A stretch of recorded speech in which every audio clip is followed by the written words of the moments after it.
presidential candidate of Social Democratic Party, Prince Adewale Adebayo, today led a high-powered delegation to the Christian Association of Nigerian Secretariat, Abuja, as part of consultations towards the 2023 election.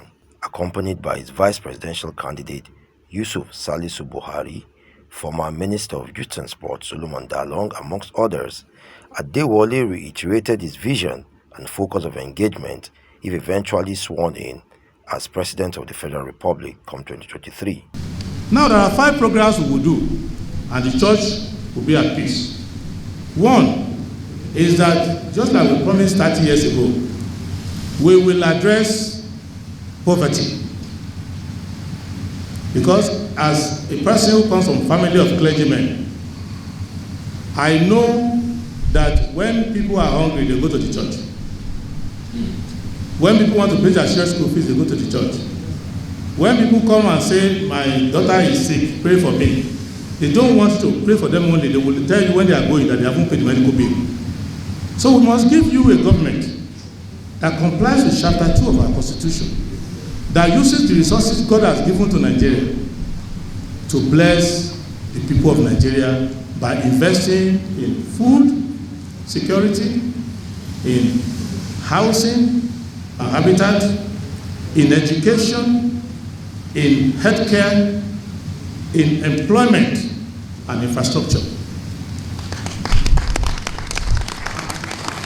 However religious that leader is, even if he comes to take Holy Communion every morning, if he doesn't spend the people's money on this thing, he's not serving God. Because these are the needs, and Nigeria is one country that cannot be in doubt that the resources we are using come from God. Other countries can say we are hardworking, we are work 19 hours a day. In our own country, God prepared this place for us and put all the resources on the ground. So no leader can say, I discovered oil, I found mineral, I did agriculture.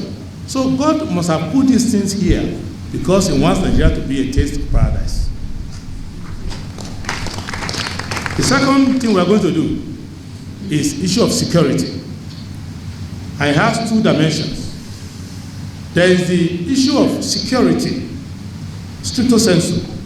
And security is what makes a Christian student to school in a university anywhere in Nigeria and does not expect to be stoned to death. That's what calls security. It is security for a person who has a job and knows that if I want to live by the tenets of my religion, I don't take bribe, I don't forge papers, I don't do any illegality, I can still feed my family in decency. It is security. Because it is very hard to be a Muslim in Nigeria. It's very hard to be a Christian. Because your livelihood is at stake. Your salary will not be paid. You are a teacher for 7 months, no salary is paid. But you must keep the faith. So the temptations will not come from the government side when we are in power. Another thing is the ability to live and reside anywhere in Nigeria, to travel all over the country. Which brings to the second part of it, which is public safety. Public safety is that the law enforcement will be so professional and independent that nobody needs to interact with politicians in order to obtain law, order, and justice in Nigeria. Welcoming the presidential candidate and his entourage to the House of God, President of CAN, His Eminence Archbishop Daniel Oko, thanked Adewale for the kind words to CAN and assured greatly to promote nothing short of peace, unity, and development for all, and that a violent-free election is the beginning of development in our society. We appreciate your efforts to honor our invitation despite your very busy schedule. As an association of Christian citizens who believe in this country and continue to pray for its unity, peace, and prosperity, we have spent time to review the problems that hinder peace and progress in the country, and hereby make suggestions on how to improve them. Mohammed Jinadu, Voicetv Nigeria.